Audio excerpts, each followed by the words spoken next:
আল্লাহ সুবহানাহু ওয়া তাআলা বলছেন ওয়ায়ুকাল্লিমুন নাসা ফিল মাহদি ওয়া কাহলা ওয়া মিনাস সালিহিন।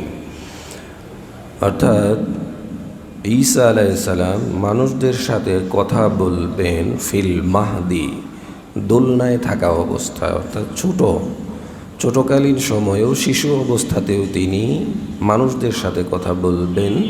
ওয়া কাহলা মানে যখন তিনি প্রাপ্তবয়স্ক হবেন ওই সময়েও তিনি মানুষদের সাথে কথা বলবেন এবং তিনি হবেন মিনাস সালিহিন, নেককার লোকদের অন্তর্ভুক্ত।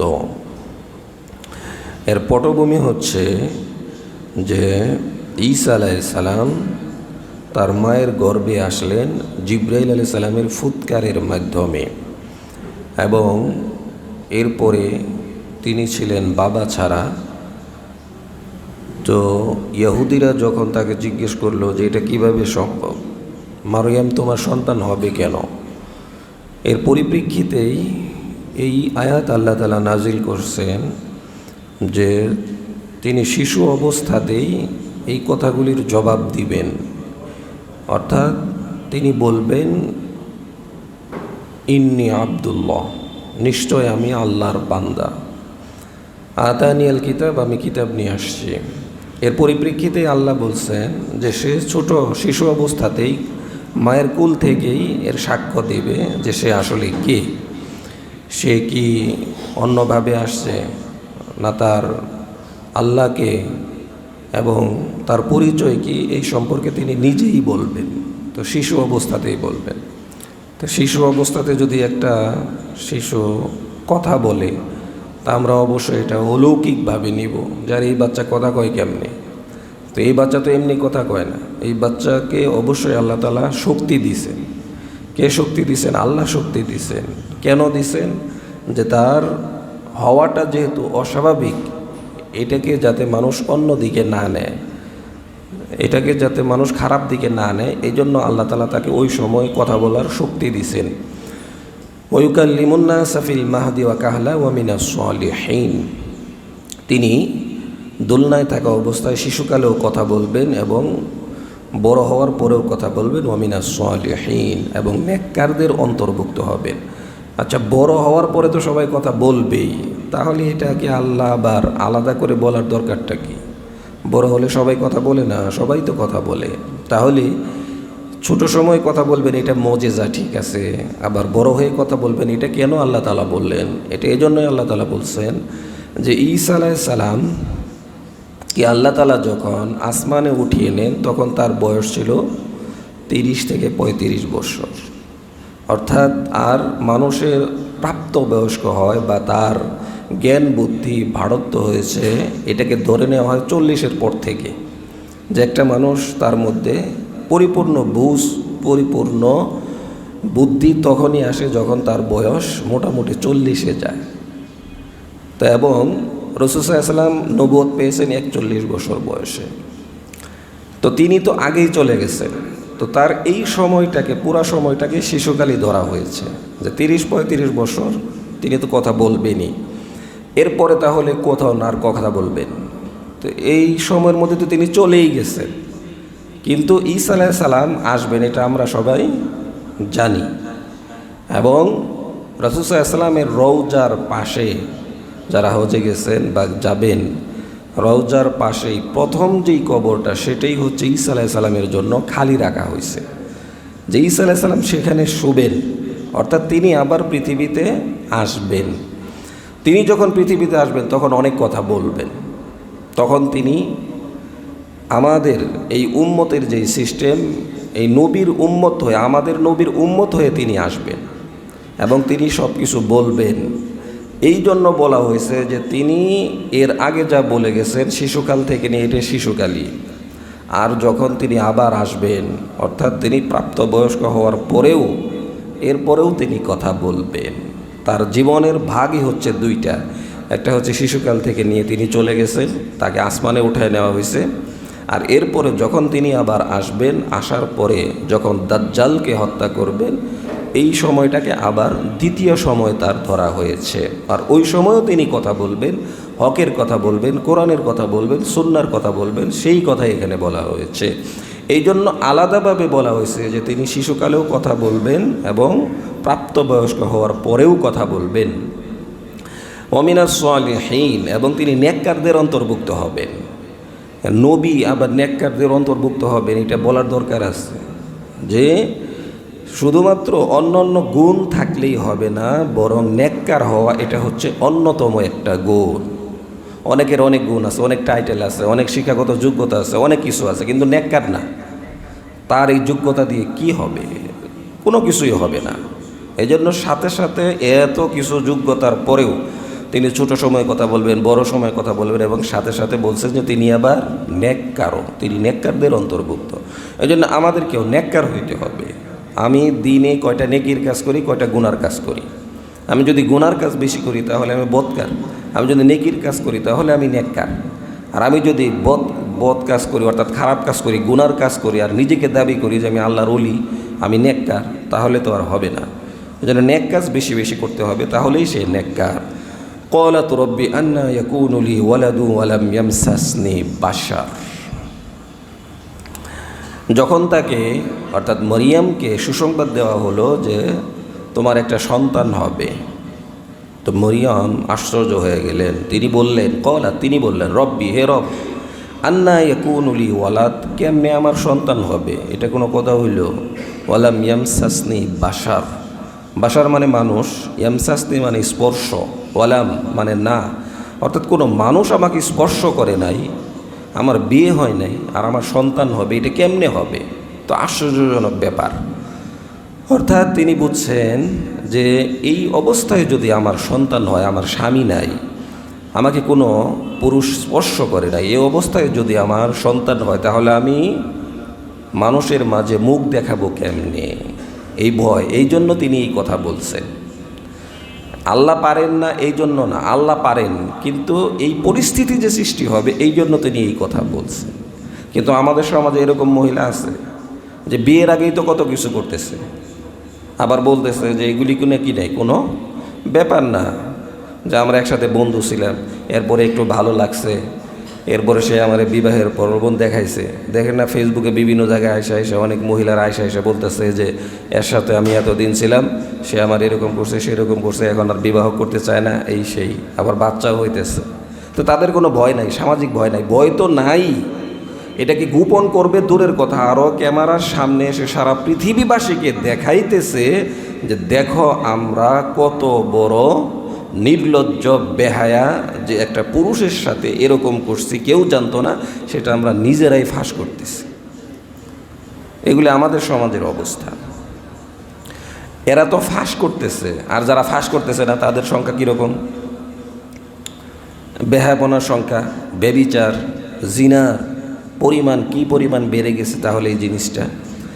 তো তিনি আশঙ্কা করতেছিলেন যে যদি আমার সন্তান হয় উপায় কি হবে? ওয়ালাম ইয়ামসাসনি বাশার। তখন আল্লাহ তাআলা বললেন ক্বালা কাযালিকাল্লাহু ইয়াখলুকু মা ইয়াশা। আল্লাহ তাআলা বললেন যে এমনিই হবে, আল্লাহ যেমনি ইচ্ছে এমনিই সৃষ্টি করেন, সমস্যা নাই। ইদা কদা আমরান ফাইন্নামা ইয়াকুলু লাহু কুন ফায়াকুন। যখন আল্লাহ তাআলা কোনো জিনিসের হওয়ার ফিকির করেন, চিন্তা করেন, তো ইয়াকুলু লাহু কুন ফায়াকুন, তিনি শুধু বলেন কুন হও, তো ফায়াকুন হয়ে যায়। তো আল্লাহ তাআলাই বলতেছেন যে এটা কোনো ব্যাপার না। এখানে আরেকটা বিষয় হচ্ছে যে এর আগের আয়াতে আল্লাহ তাআলা বলছিলেন যে জাকারিয়া আলাইহিস সালামের সন্তান হলো, তখন বলছিলেন যে কাযালিকাল্লাহু ইয়াফআলু মা ইয়াশা। সেখানে বলছেন ইয়াফআলু, অর্থাৎ আল্লাহ তাআলা যেই কাজের ইচ্ছা করেন সেটা হয়ে যায়, হবে, হইতে পারে। আর এখানে বলছেন যে আল্লাহ তাআলা যা সৃষ্টি করতে চান সেটা সৃষ্টি হয়ে যায়, তখন সেটা আল্লাহ তাআলা পারে। তো ওইখানে বলছেন কাজের কথা, এখানে বলছেন সৃষ্টির কথা। কারণ সেখানে ছিল যে জাকারিয়া আলাইহিস সালাম বৃদ্ধ হয়ে গেছেন, মা বন্দা, এরপরেও সন্তান, এটা আল্লাহর কাছে সহজ, বা এটা নিয়ে কোনো প্রশ্ন আসবে না। কিন্তু ঈসা আলাইহিস সালামের পিতা নাই, পিতা ছাড়া শুধুমাত্র মায়ের গর্ভ থেকে তাকে জন্ম দিবেন, এটা নিয়ে অনেক প্রশ্ন আসবে যে পিতা ছাড়া তুমি কেমনে আসলা। এই জন্য আল্লাহ তাআলা এখানে সৃষ্টির কথা বলছেন যে ঈসাকে আমি সৃষ্টি করছি, তাহলে হবে না কেন? এই জন্য আল্লাহ তাআলা এখানে ইয়াখলুকু শব্দ ব্যবহার করছেন, যে মানুষ কি বলতে পারে, কি প্রশ্ন করতে পারে, এইভাবেই আল্লাহ তাআলা তার উত্তর সেট করে রেখে দিয়েছেন। তো আদম আলাইহিস সালামকে আল্লাহ তাআলা পিতা মাতা ছাড়া সৃষ্টি করছেন, আর ঈসা আলাইহিস সালামকে আল্লাহ তাআলা শুধুমাত্র পিতা ছাড়া মাতার মাধ্যমে সৃষ্টি করছেন। এটা আল্লাহ তাআলার জন্য আরও সহজ, এবং আল্লাহ তাআলা এটা করতে পারেন। ওয়া ইউআল্লিমুহুমুল কিতাবা ওয়াল হিকমাহ ওয়াত তাওরাত ওয়াল ইনজিল।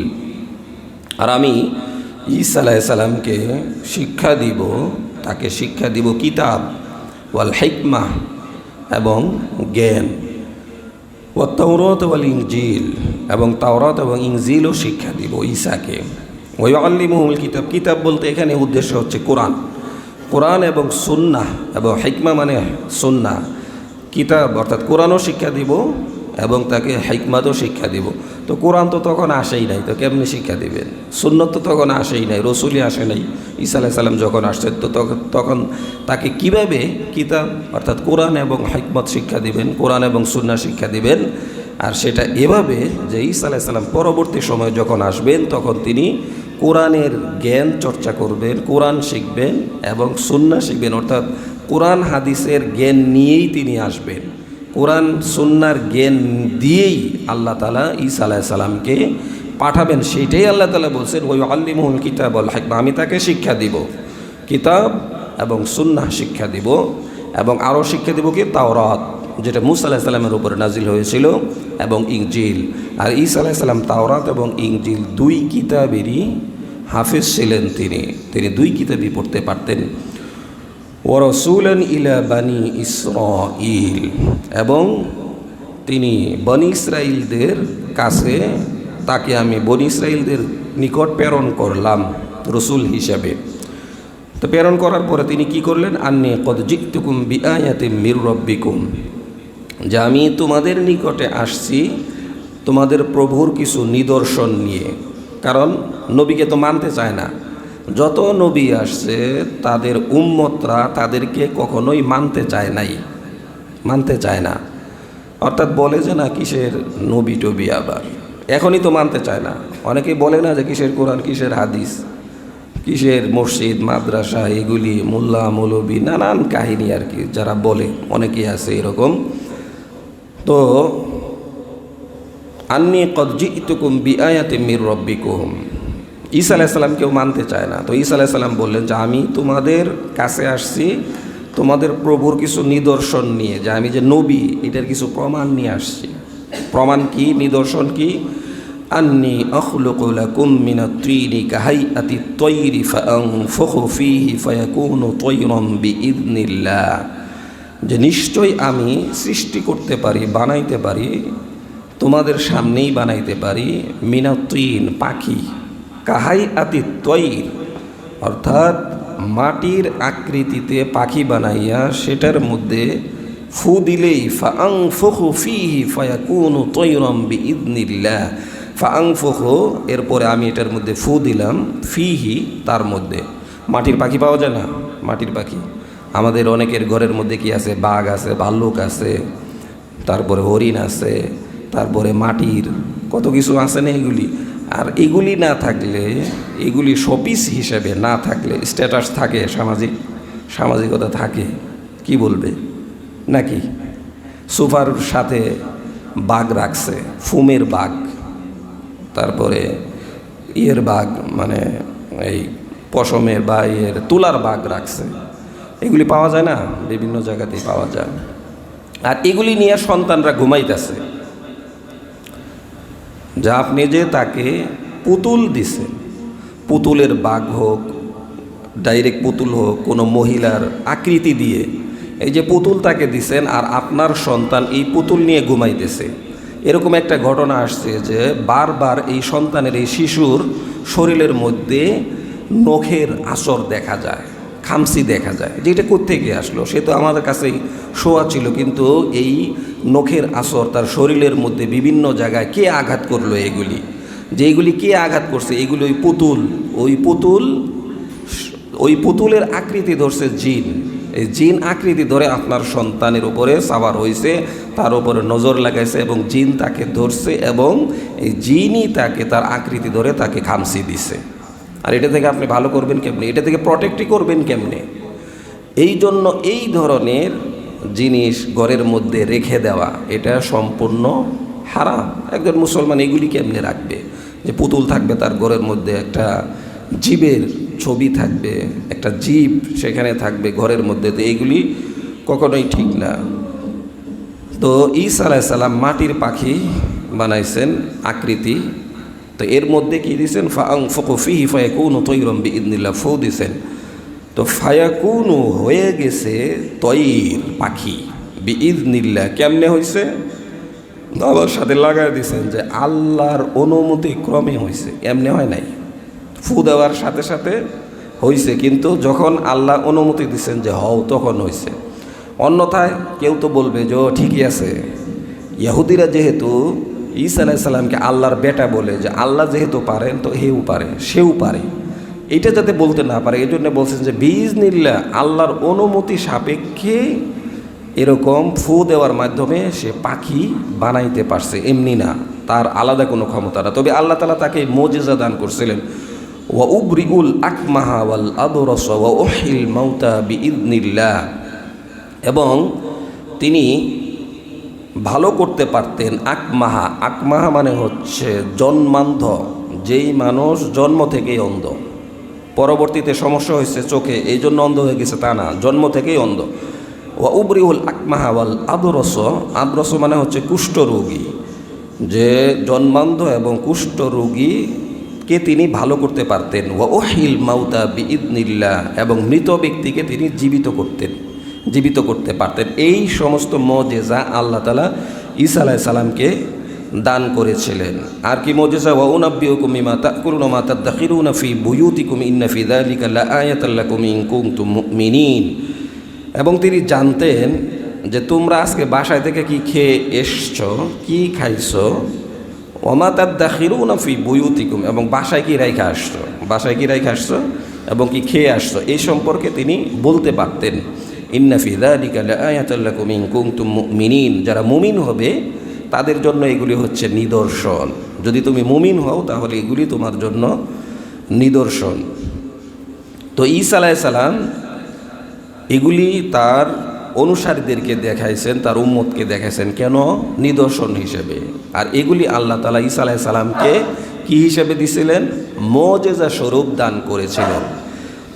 অনেক নবীকে আল্লাহ তাআলা বিভিন্ন মুজিজা দিয়েছেন, যেমন মূসা আলাইহিস সালামের যুগটা ছিল জাদুর যুগ, এই জন্য মূসা আলাইহিস সালামকে সেই হিসেবেই আল্লাহ তাআলা পাঠিয়েছিলেন এবং তিনি জাদুর মোকাবেলা করছেন। এমনিভাবে ঈসা আলাইহিস সালামের যুগটা ছিল চিকিৎসার যুগ, এই জন্য আল্লাহ তাআলা তাকে চিকিৎসা বিজ্ঞান শিক্ষা দিয়েছেন এবং কিভাবে চিকিৎসার মাধ্যমে একটা মৃত মানুষকে জীবিত করতে হয়, তারপরে জন্মান্ধকে কিভাবে সুস্থ করতে হয়, কুষ্ঠ রোগীকে কিভাবে সুস্থ করতে হয়, সেই যোগ্যতা আল্লাহ তাআলা তাকে দান করেছিলেন। অর্থাৎ যখন যেই সমস্যা, সেই সমস্যার সমাধান দিয়েই আল্লাহ তাআলা ওই যুগে নবীদেরকে প্রেরণ করেছিলেন।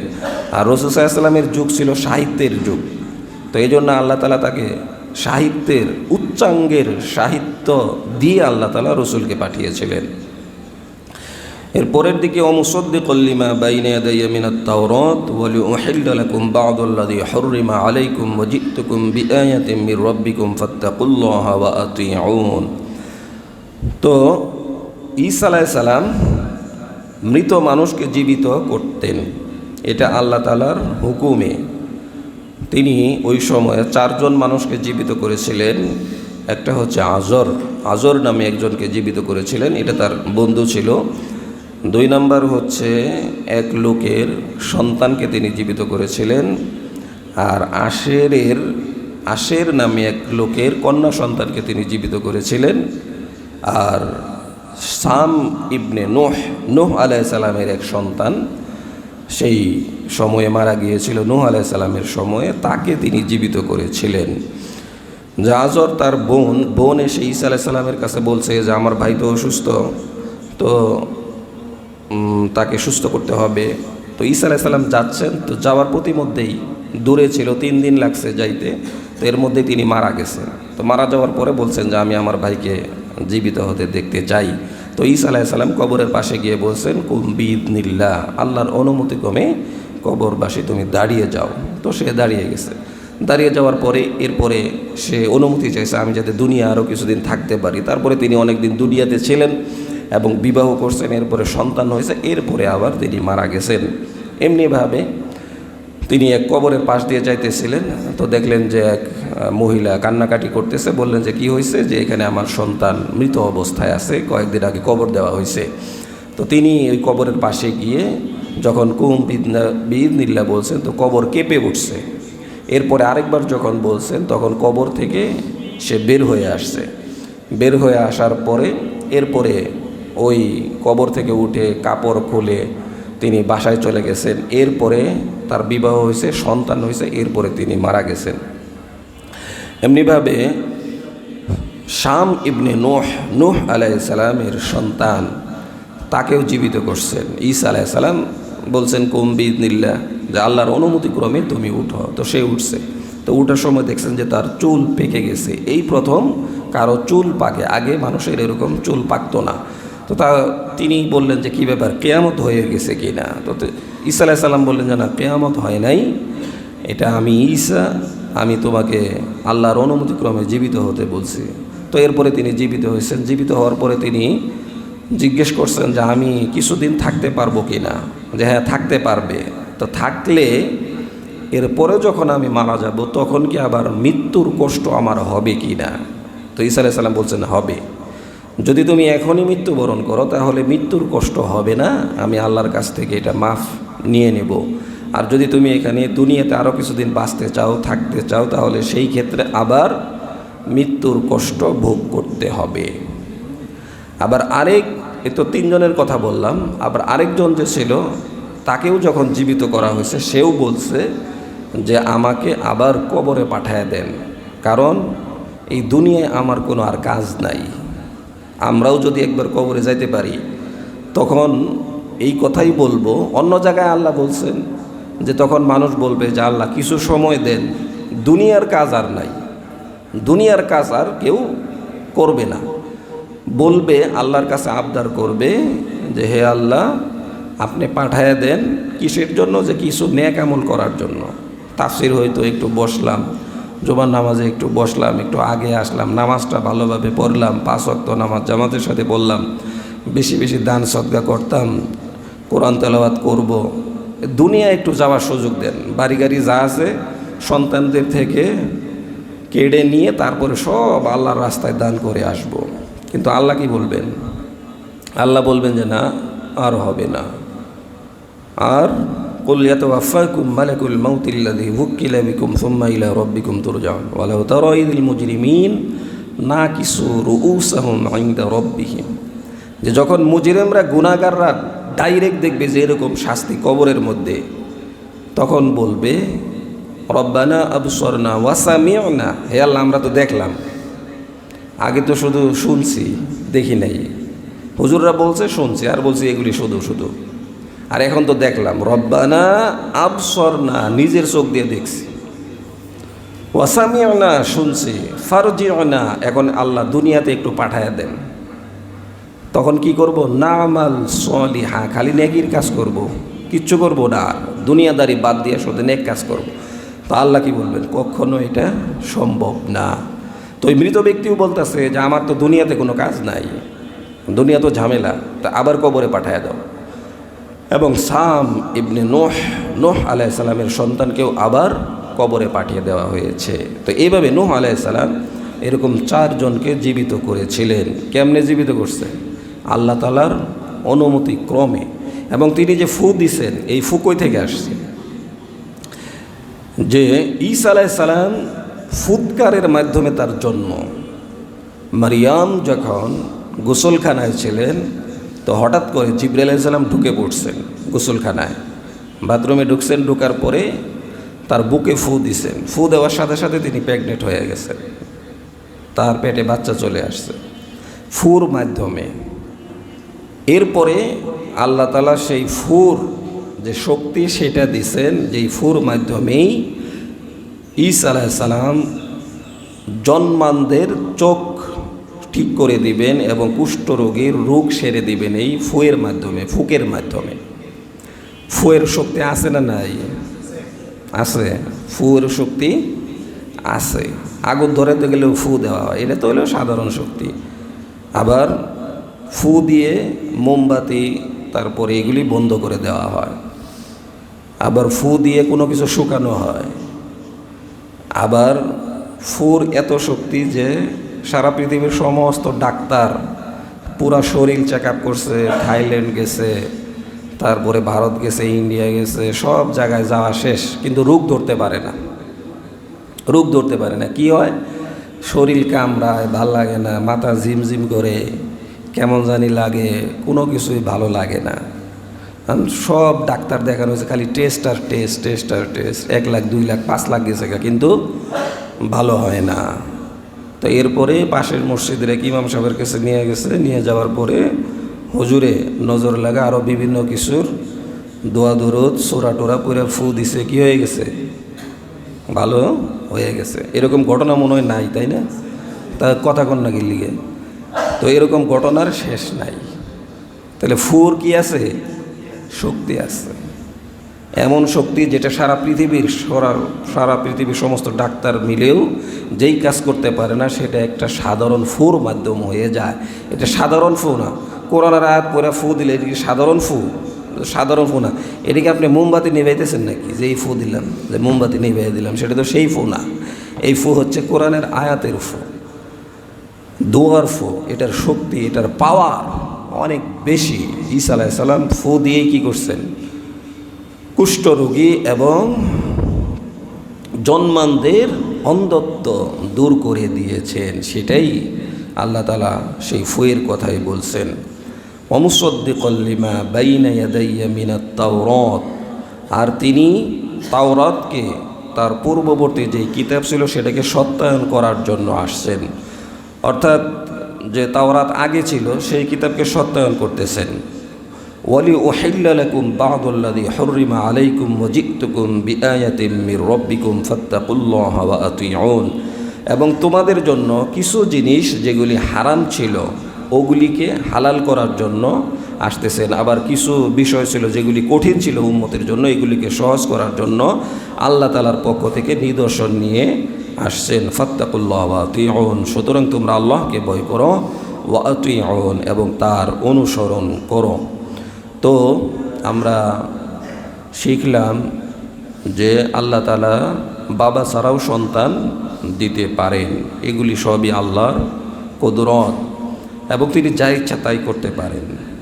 এবং ঈসা আলাইহিস সালাম আবার আসবেন, কোরআন এবং সুন্নাহর অনুসারী হয়েই আসবেন। এবং তিনাকে, ঈসা আলাইহিস সালামকে যেই সমস্ত মুজিজা দেওয়া হয়েছিল এগুলি আল্লাহ তাআলার পক্ষ থেকে, তিনি মৃত মানুষকে জীবিত করতে পারতেন এবং যে কোনো রোগীকে তিনি সুস্থ করতে পারতেন। এগুলি আল্লাহ তাআলার পক্ষ থেকে তার জন্য মুজিজা। আর নবী রসুলদেরকে সত্য মনে করতে হবে। তারা যত কিছু নিয়ে আসছেন সবগুলির উপরে ঈমানও আনতে হবে। এজন্য আমাদের কাছে যা কিছু আছে কোরআন হাদিস, এগুলির উপরে ঈমান আনতে হবে এবং আমল করতে হবে, নেক আমল বেশি বেশি করতে হবে। আল্লাহ তাআলা আমাদের সকলকেই বুঝে শুনে আমল করবার তৌফিক দান করুন।